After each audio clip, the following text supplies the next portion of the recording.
What is going on, everybody? I am the FD Guru, bringing to you guys a Friday NBA edition of my DFS podcast.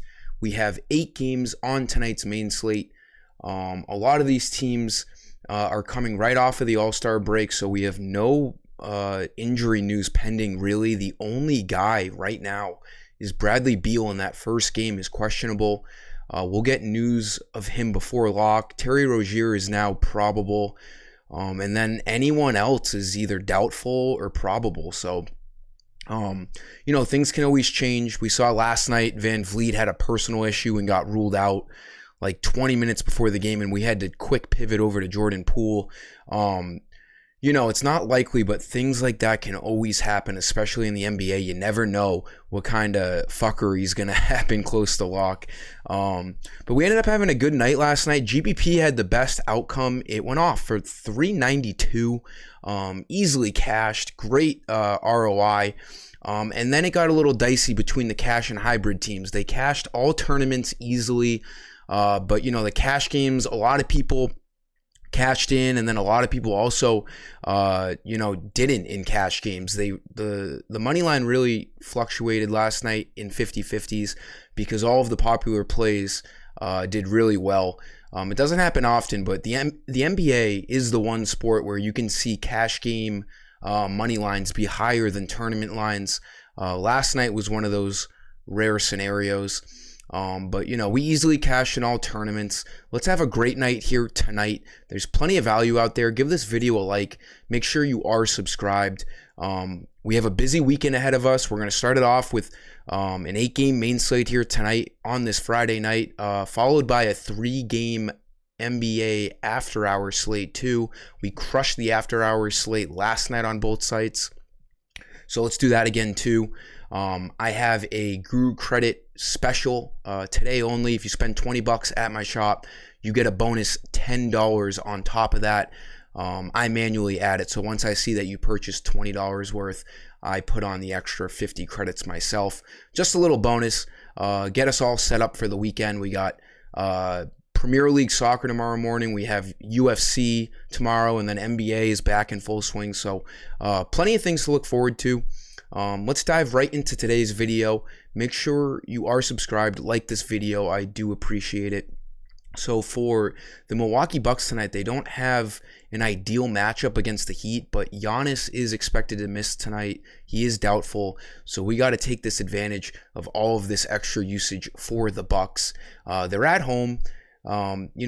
Like I said, the Heat, not the best matchup, but that's okay. Jrue Holiday, we're going to want to definitely go to him at $8,000.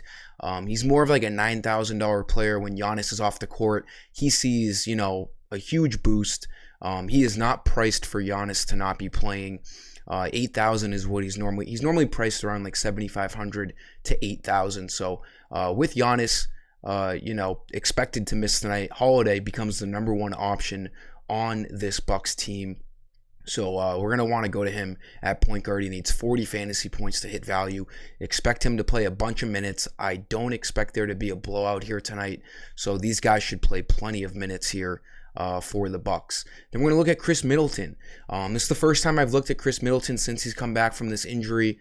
But his minutes are steadily kind of coming back. He's had, extended rest with the All-Star break. He sat the game before the All-Star break. So he's had like 10 days off. He was starting to see his minutes come up towards that All-Star break. He got all the way up to 24 minutes. I expect him to possibly start tonight and see 26 to 28 minutes. We know he's going to see a minimum of 24 or 25 minutes. And at 6,000, with Giannis off the court, he's going to most definitely be a fantasy point per minute kind of player. He was kind of crushing with Giannis playing. He was getting over 25 fantasy points a game in very limited time on the court. So this guy, he's still producing. He's just slowly working up to his normal, 30 plus minutes a night. I do expect him to see at least 25 to 28 minutes here tonight. It's a good spot at 6,000. When he's normally playing at a starter's minutes rate, he's like a $7,500 to $8,000 player. So 30 fantasy points should not be a lot to ask for from Middleton. Again, he could start tonight for Giannis and see, a couple extra minutes. So Middleton could end up being an extremely great value play on this slate. Small forwards, look at Josh Okogie. Kevin Durant is, the news came out that he could make his debut as early as Sunday. Fun fact, today's not Sunday, it's Friday, so Durant will not be playing. So Josh Okogie should draw another start here at small forward. Ever since they traded Cam Johnson and Mikal Bridges, Okogie has been an unbelievable player. He couldn't even crack the rotation before the trade deadline. And then after the trade deadline, this man's seeing 32 to 42 minutes a night starting. I love this play. He should be starting with Booker and Chris Paul and Torrey Craig and DeAndre Ayton. I don't see why they would change up their lineup. Cameron Payne, I think, is questionable tonight. Doesn't affect Okogie at all. 5,800, his price has gone up, but for good reason. 46, 33, 28, 39 fantasy points. This guy has been really producing. He has 3 steals in each of the 3 of the last 4 games here. So not only is he scoring the ball at an awesome clip, he is active everywhere else on the defensive end. He needs 28 fantasy points to hit value. He's going to be another great play. He probably will be, this is going to be the last game that he's starting because Durant could be starting as soon as Sunday. And then Okogie is just, he turns into a reserve player, obviously. But for tonight, Josh Okogie looks like a pretty good play at small forward. Power forward, let's go back to Domantas Sabonis. Was all over him last night. He absolutely decimated the Blazers. The good thing about that game last night was the Blazers came out firing on all cylinders. We all knew they were going to blow that lead, but it was nice that they got that 15-point cushion early just so the blowout didn't happen too early. It left so that the starters played a decent amount of the second half, but Sabonis still didn't play a lot of the fourth quarter. He only played 31 minutes. He easily could have played another 6 minutes. He sees, usually around 35 to 37 minutes on any given night. This game should definitely stay closer here tonight in LA. This is a great matchup. This might be my favorite game on the slate here tonight. It's the last game at 10:30. Sabonis, he should be over 10,000. This guy does a whole lot of everything, averaging great numbers, always a triple-double threat. He needs 47 fantasy points to hit value. This guy's been cooking. He's a great cash game play. Even on his off nights, he still gets you over 40 fantasy points. So this is just an awesome play. No reason not to think that Sabonis isn't one of the best spend-ups on tonight's slate. And then for center, he's atop of my list for favorite value plays on this slate. Zubac is out tonight, so Mason Plumlee, the newly acquired Mason Plumlee, a backup role behind Zubac for the rest of this season. But with Zubac out tonight, Plumlee is going to start, and they have no other big man.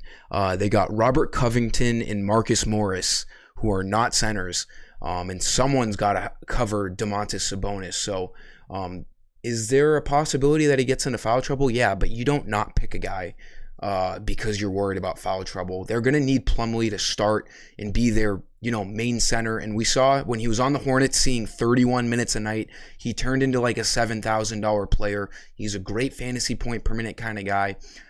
His 2 games with the Clippers, 20 and 23 fantasy points in just 17 minutes in those games. If he's going to play, as we expect, 28 to 32 minutes tonight as a starter, he should be able to absolutely crush that $5,800 salary. He needs 28 fantasy points to hit value. In this matchup at home against the Kings, a 238.5 over-under, Plumlee looks easily like the best value play at center tonight. That'll do it for this video, guys. Again, always pay attention to news up until lock, but today is awesome because there's not really anything we have to wait on outside of Bradley Beal. But always pay attention to things towards lock. Give this video a like. Make sure you're subscribed. Until next time, I am the FD Guru, and I am signing off. Peace.